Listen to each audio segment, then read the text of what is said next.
이 펜을 저에게 팔아보십시오. 프로가 아닌 아마추어 분들은 대부분 이렇게 말할 것입니다. 이 펜은 정말 좋아요. 위아래로 글을 쓸 수도 있고 오랫동안 사용할 수도 있습니다. 가성비가 정말 좋습니다. 여기에서 중요한 것이 빠졌습니다. 누군가가 저에게 이 펜을 팔아보라고 요청했을 때 가장 먼저 해야 될 것은 뭘까요? 펜을 팔기 전에 질문을 먼저 해야 된다는 것입니다. 질문 말이죠. 상대방이 얼마나 오랫동안 펜을 사용해 왔는지, 기존에 쓰던 펜들은 어떤 것들이었는지, 비즈니스용으로 쓸 것인지, 개인 용도로 쓸 것인지, 비싼 펜을 원하는지, 저렴한 펜을 원하는지. 판매의 가장 기본은 고객의 니즈를 파악하는 것입니다. 그 고객이 어떤 불편함을 갖고 있는지, 어떤 것을 해결하고 싶은지 아는 것입니다.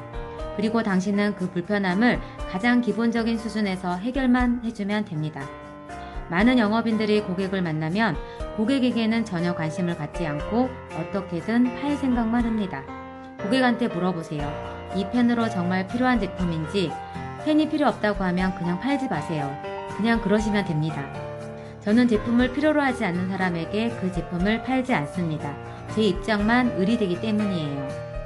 필요로 하는 사람을 한번 찾아보세요. 많은 사람들이 제품을 원하지도 않는 사람에게 팔기 위해 노력합니다. 특히 신입사원들이 그렇습니다. 가장 큰 실수 중에 하나입니다.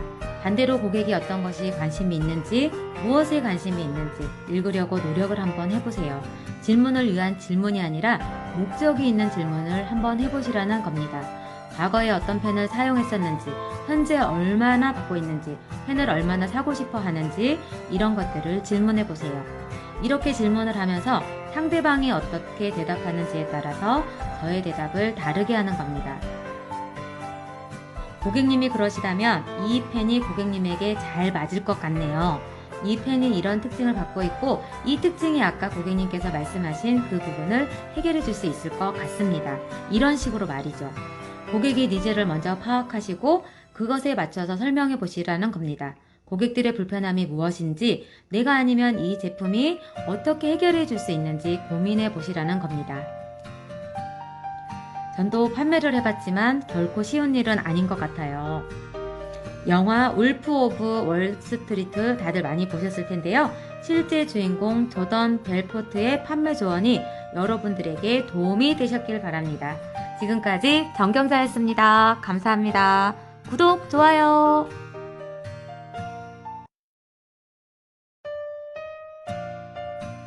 오늘은 여러분을 위해 꼭 배워야 하는 3가지 교육을 말씀드리려고 합니다. 첫 번째는 학술적인 교육입니다. 읽기와 쓰기, 계산법 같은 것들을 말이죠. 두 번째는 전문 분야입니다. 의사나 변호사, 비서 등등이 있습니다. 저희 경우에는 2가지가 있었는데 하나는 항해사였습니다. 유조선의 3등 항해사였죠. 다른 하나는 파일럿이었습니다. 제 친구들은 대부분 항공사 파일럿이 되었지만 저는 더 이상 비행기를 타고 싶지 않았습니다. 세 번째는 금융교육입니다. 가장 중요한 건데요. 어릴 때 제가 깨달았던 건 제가 만약 이걸 이해한다면 잘 나가는 제 친구들보다 모두 앞설 거라고 생각이 들었던 겁니다. 다시 말하면 제 친구들보다 돈을 더 많이 벌 수 있을 거라고 생각했던 거죠. 제가 만약 스탠다트에 취직을 했다면 한 달에 한 번 월급을 받게 되었답니다. 만약 제가 파일럿을 되었더라고 해도 급여를 받게 될 것입니다. 하지만 제 이야기를 이해한다면 일하지 않고도 돈을 벌 수 있다고 말씀하셨습니다. 그래서 오늘 말씀드릴 얘기는 일하지 않고도 24시간 돈을 버는 방법을 알려드리려고 합니다. 금융교육의 시작은 손익계산서와 대차대조표로 시작합니다. 이건 부유해지기 위해서는 필수적입니다. 모두 현금 흐름을 배우기 때문이죠. 이걸 이해하기만 한다면 부자 아빠는 저한테 어떤 일이 일어나건 부자가 될 수 있을 거라고 했습니다. 이것들은 수입, 비용, 자산, 부채입니다. 이 자산이라는 것에서 많은 사람들이 헷갈리죠. 집은 자산이라고 하기 때문이죠. 그들은 차를 자산이라고 또 부르죠. 회계상의 용어와 실제 회계와의 차이점에서 발생하는 문제예요. 제 부자 아빠가 알려주신 대로 정말 간단하게 말씀드리면 자산은 여러분의 일을 하는 것과 상관없이 여러분의 지갑에 돈을 넣어주는 것이고 부채는 여러분들의 지갑에서 돈을 빼가는 것이라고 생각하시면 됩니다. 사람들이 직장을 잃는 것을 두려워하는 이유는 그들이 자산이라고 생각하는 것들이 모두 부채였기 때문입니다. 그래서 그들은 일하는 것을 절대로 멈출 수가 없어요. 평생을 말이죠. 또 다른 실수를 하는 사람들이 그들의 집을 자산이라고 생각하는 거죠. 사람들은 큰 집에 살려고 합니다. 큰 집에서 살면 기분이 좋기 때문이죠. 하지만 정작 갖게 되는 것은 빚입니다. 빚은 죽음을 상징하죠. 지금 대출하는 것 자체를 부정하는 것이 아닙니다. 사람들은 BMW나 렉서스 같은 고급 승용차를 탑니다. 저는 이런 현금을 금융설사라고 부릅니다. 24시간 돈이 줄줄 새기 때문이죠. 그리고 종종 전문직에 있는 사람들을 보면 월급이 가장 중요하다는 것을 생각하게 됩니다. 하지만 정작 그것은 중요한 게 아닙니다. 지금부터 4가지 중요한 자산에 대해 말씀드리겠습니다. 첫 번째 자산은 사업입니다.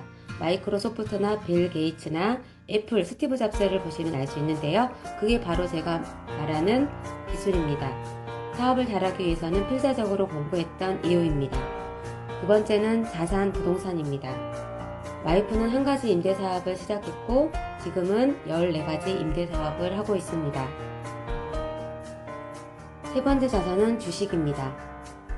뮤추얼 펀드나 투자신탁 같은 것들 말이죠. 근데 저는 이런 것들은 투자하지 않습니다. 개인적으로 매우 위험하다고 생각하기 때문이에요. 네 번째는 자산 상품입니다. 개인적으로 저는 금광을 가지고 있고 남미에는 은광을 가지고 있습니다. 지금은 동강산도 가지고 있습니다. 석유회사도 하나 가지고 있습니다. 물론 금이나 은은 실물로 가지고 있습니다. 현재 달러가 떨어지고 있기 때문에 누군가는 최고의 투자라고 합니다. 제가 말한 이런 자산들을 매년 매순간 제가 일을 하는 것과 상관없이 돈을 벌어다 줍니다. 제 지갑에 돈을 넣어주는 것들이죠. 의사와 같은 자영업자의 가장 큰 문제는 일을 멈추면 수입도 함께 멈춘다는 것입니다. 제가 말씀드린 모든 것들이 바로 여러분들이 일하지 않아도 24시간 수익을 만들어 줍니다. 제가 사람들을 가르치고 있는 방법입니다. 젊은 사업가들이 성공하기 위해서 꼭 가져야 할 스킬이 있다면 어떤 게 있을까요? 사업에서 가장 중요한 기술은 물건 파는 기술입니다. 여러분들이 어떤 것을 잘 해야 하는 것과 돈을 버는 것은 서로 아무런 관련이 없습니다.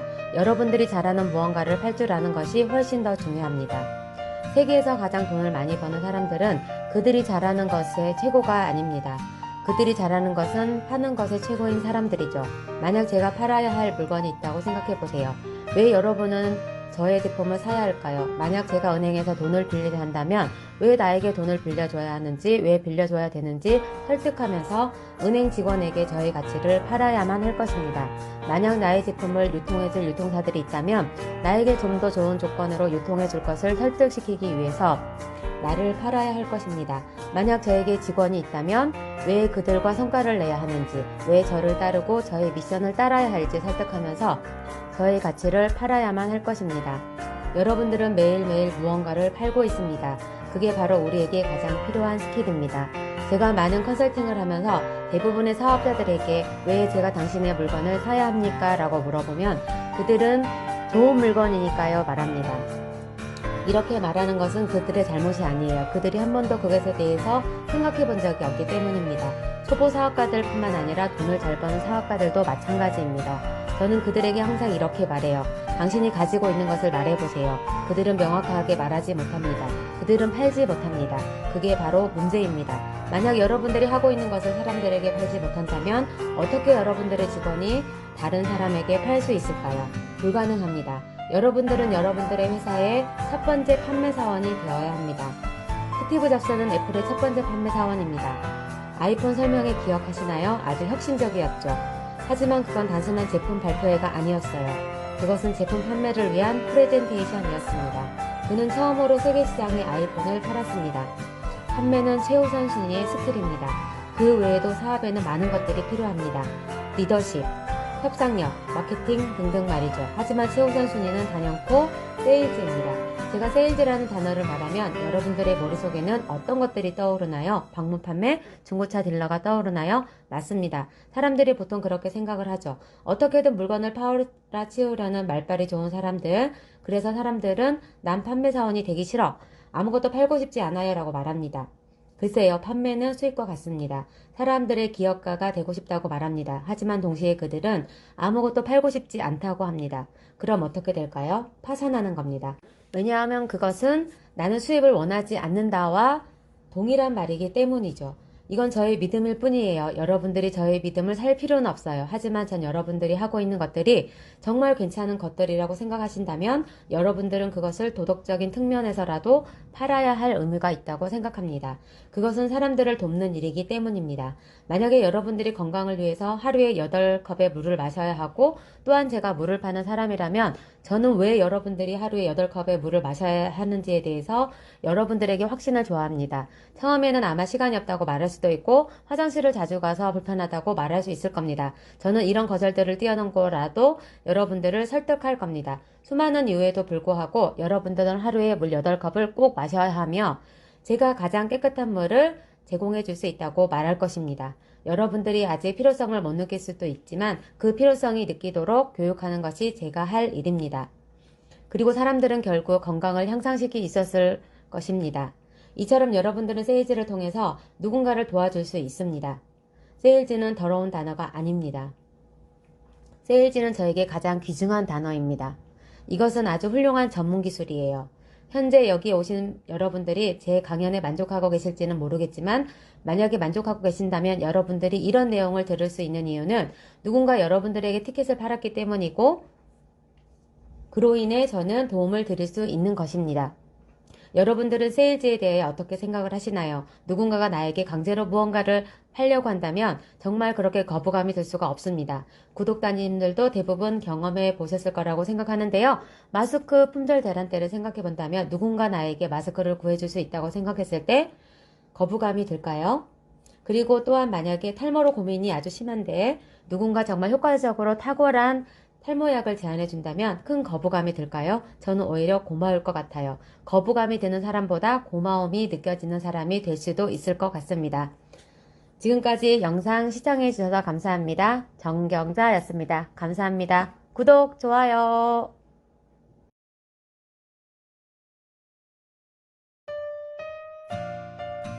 여러분들은 뚜렷한 철학이 있나요? 흔들리지 않는 인생을 알아보려고 합니다. 나를 제외한 모두가 아는 사이일 때 주눅이 들었던 경험 한 번씩은 있으실 겁니다. 그럴 때 우리가 가져야 할 태도를 알아보려고 합니다. 영화 타이타닉에서 잭은 로즈를 구해준 대가로 갑부들의 식사에 초청을 받습니다. 식사가 시작되자마자 갑부들은 은근한 공격으로 공격합니다. 그럼에도 불구하고 잭은 아주 여유롭게 질문들을 받아치는데요. 3등실 객실이 어떠냐는 이야기에 생지가 없어서 좋다고 말합니다. 사는 집이 어디냐고 말했을 때 타이타닉이라고 합니다. 이제 새로운 것을 찾아봐야죠. 끈기 있게 얘기합니다. 떠도는 생활이 좋냐는 질문에 그림을 그릴 수 있어서 좋고 자기가 원하는 것을 할 수 있어서 좋다고 합니다. 미래가 어떻게 펼쳐질지 기대가 된다고까지 말합니다. 갑부들의 눈에는 잭이 어떻게 보였을까요? 안 이쁘면서도 매력적으로 보였겠지요. 디카프리오가 매력적으로 느껴지는 걸까요? 단순히 그의 외모 때문은 아니었을 거예요. 저는 두 가지 이유를 생각해 봤습니다. 첫 번째, 약점을 밝히는 솔직함. 소위 잘 나가는 사람들의 모임에서 상대적으로 그렇지 못한 사람이 참석했을 때 보통 사람이라면 자신만의 무언가를 보여주기 위해서 있는 척 한다던가 아니면 자기의 빈곤을 숨기려고 노력했을 겁니다. 하지만 잭은 여기저기 떠도는 삶을 살고 있다는 이야기, 타이타닉 티켓을 구박판에서 운 좋게 땄다는 이야기, 캐비어의 맛을 모른다고 말하는 이야기, 약점이 될 수도 있는 이야기를 본인이 직접 얘기함으로써 더 이상 숨길 필요가 없는 사실로 만들어버립니다. 약점을 당당하게 드러냄으로써 더 이상 약점이 아닌 것이 되어버린 거죠. 본인들보다 가진 것이 없어도 속이 상하지 않고 당당하게 말하는 잭을 갑부들의 눈에는 어땠을까요? 두 번째, 확고한 가치관에서 나오는 여유. 잭의 가치관은 무엇일까요? 삶이란 어느 방향으로 흘러갈지 모르기 때문에 낭비해서는 안 됩니다. 그러니 매 순간을 소중히 보내야 합니다. 라는 가치관을 가지고 인생의 매 순간을 즐기며 살아갑니다. 이 가치관이 옳은지 아니면 그른지 이것을 판단하는 몫입니다. 이것보다 훨씬 중요한 것은 본인이 그 가치관에 얼마나 많은 확신을 가지고 있는가에 따라 다릅니다. 세상에는 너무나도 많은 정보와 가치들이 있기 때문에 본인만의 가치관이 확실하지 않으면 남들과 비교하게 되고 감정으로 인해서 자존감과 자존심이 무너지는 경우가 많습니다. 남들이 보기에는 가진 게 많은 친구인데 본인이 정작 그렇게 생각하지 않는다면 친구들이 바로 그런 케이스입니다. 만약에 찌기 갑부들의 공격에 저는 그냥 살다 보니까 이렇게 됐습니다. 라고 대답했다면 창고에서의 자동차 씬은 없었을 겁니다. 전혀 매력이 없었으니까요. 요즘 느끼는 거지만 멋진 가치관을 가진 사람들이 참 매력적으로 느껴집니다. 확고한 가치관을 가지고 인생을 주도해 나가는 사람들이 참 멋있게 느껴집니다. 생각해 보세요. 나는 어떤 가치관을 가지고 인생을 살아갈 것인가?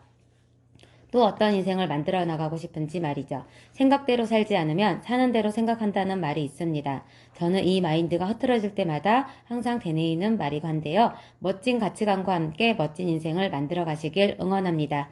인생은 단 한 번뿐이잖아요. 감사합니다. 정경자였습니다. 좋아요, 구독 부탁드립니다. 가난하게 태어났든 부자로 태어났든 결국 책임지는 것은 자기 자신입니다. 첫 번째 재무제표를 익히셔야 합니다. 제가 학교 다닐 때 가장 지옥 같았던 과목은 바로 회계였습니다. 거의 매일 잠들었고 한 번은 교수님과 싸운 적이 있었어요. 제가 회계는 무엇입니까? 라고 물어봤을 때 회계를 가르치던 교수님은 정작 회계가 뭔지도 모르셨기 때문입니다. 제가 보기에는 정말 바보 같았어요. 학교를 졸업한 사람들 99%는 재무제표가 뭔지 모르고 있을 겁니다.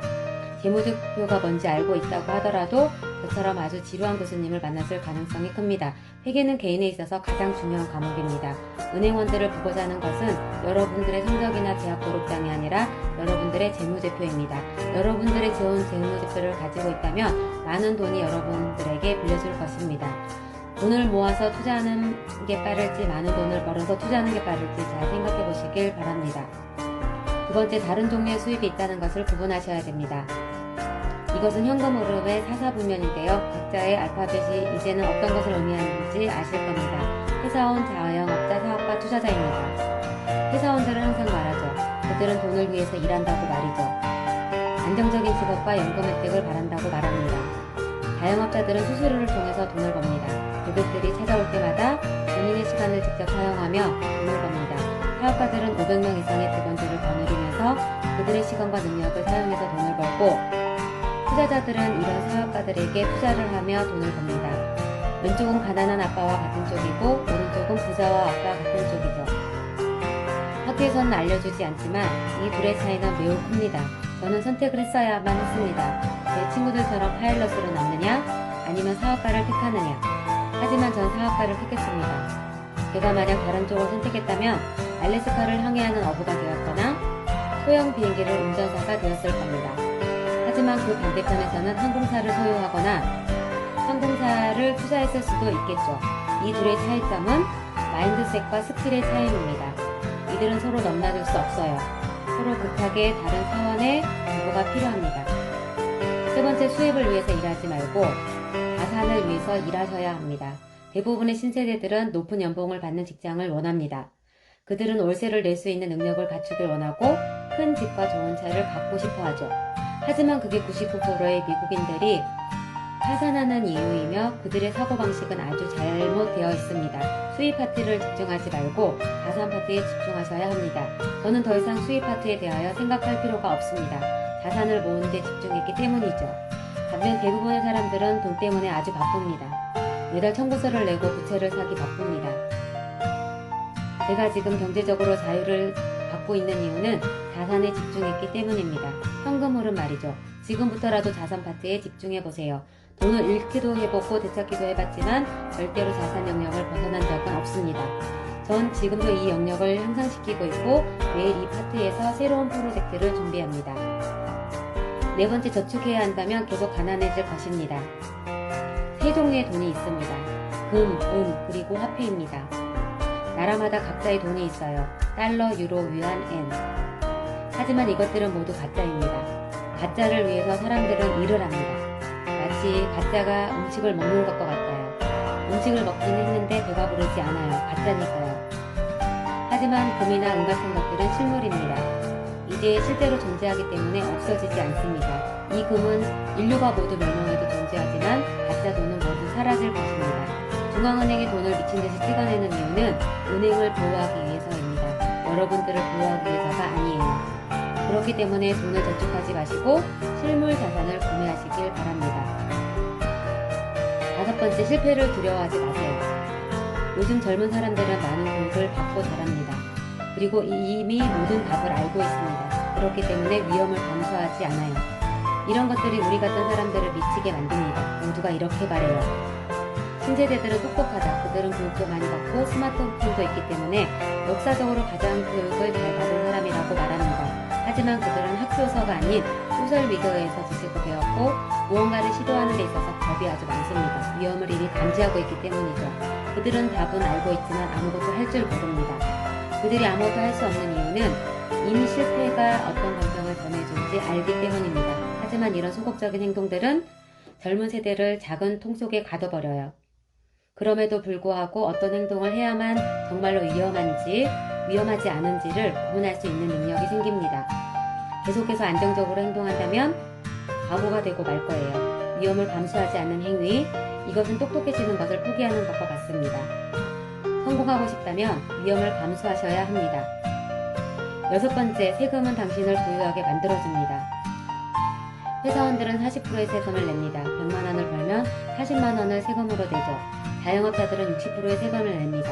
학교에서는 기업가 정신에 대해 가르치지만 세금에 대해서는 가르치지 않습니다. 오직 소득에만 집중하기 때문이죠. 사업가들은 20%의 세금을 냅니다. 100만원을 벌면 20만원을 내는 꼴이죠.